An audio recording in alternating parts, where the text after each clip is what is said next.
नमस्कार. आजचा विषय आहे मराठी रिक्षा चालकांनो कमवायला शिका. मराठी सक्तीवरून परप्रांतीय रिक्षा चालकांनी संपाचं हत्यार उपसलं आहे. उपसू देत, पण ही ताकद त्यांच्यात आली कशी याचं आत्मचिंतन करावं लागेल.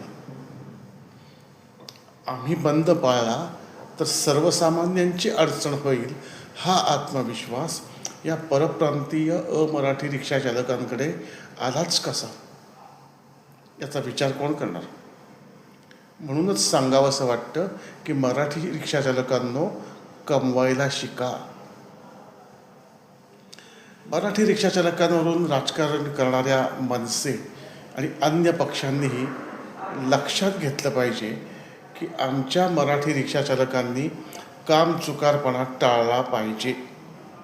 या कामचुकारपणाचा फायदाच परप्रांतीयांनी घेतला आहे हे नाकारून चालणार नाही. म्हणूनच संपाचं हत्यार त्यांनी उपसलं आहे. याला उत्तर मराठी रिक्षा चालकांनी काम करून आणि पैसे कमवून दिलं पाहिजे. कोणत्याही रिक्षा स्टँडवरून अमुक एका ठिकाणी जायचं आहे असं सांगितलं की मराठी रिक्षा चालक भाडं नाकारतात. आपल्या सोयीच्या मार्गावरच ते रिक्षा चालवतात. भाडं नाकारण्यासाठी वाटेल ती कारणं मराठी रिक्षा चालक सांगतात. येताना भाडं मिळत नाही, एकटं यावं लागतं, रिकामं यावं लागतं अशी कारणं सांगत भाडं नाकारतात. बऱ्याच वेळा मग मीटरप्रमाणे नाही तर अंदाजे भाडे ठरवतात. या दुर्गुणांचा फायदा परप्रांतीय घेतात. कोणतंही भाडं नाकारत नाहीत, येईल ते भाडं घेतात आणि पैसे कमावतात. त्यामुळे मराठी रिक्षा चालक कोणत्या ठराविक मार्गावर गाडी चालवतात तो मार्ग सोडून अन्य मार्गावरही रिक्षा चालवण्याच्या वृत्तीमुळं हे संपाचं हत्यार उपसलं गेलं आहे हे लक्षात घेतलं पाहिजे.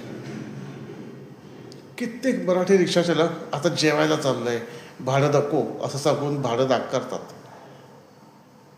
साधारण जेवणाची वेळ 12 ते 2 असते.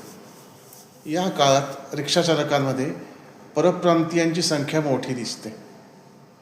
वेगवेगळी कारणं सांगून मराठी रिक्षा चालक भाडी नाकारतात. या कमकुवतपणामुळंच अमराठी रिक्षा चालक प्रवाशांना झुकवू पाहत आहेत. अशा परिस्थितीत मराठी रिक्षा चालकांनी भाडी नाकारणं बंद केलं नाही तर प्रवाशांना परप्रांतीय रिक्षा चालकांपुढं हिंदी बोलत झुकावं लागेल. याला जबाबदार कोण असणार आहे? परप्रांतीय रिक्षा चालकांवर कारवाई करण्यापूर्वी मराठीचे कैवारी म्हणवणारे राजकीय पक्ष आणि नेते आपल्या मराठी रिक्षा चालकांमधील नाकर्तेपणा आणि आळशीपणा घालवण्यासाठी प्रयत्न करणार आहेत का? म्हणूनच सांगावंसं वाटतं की मराठी रिक्षा चालकांनो कमवायला शिका. धन्यवाद.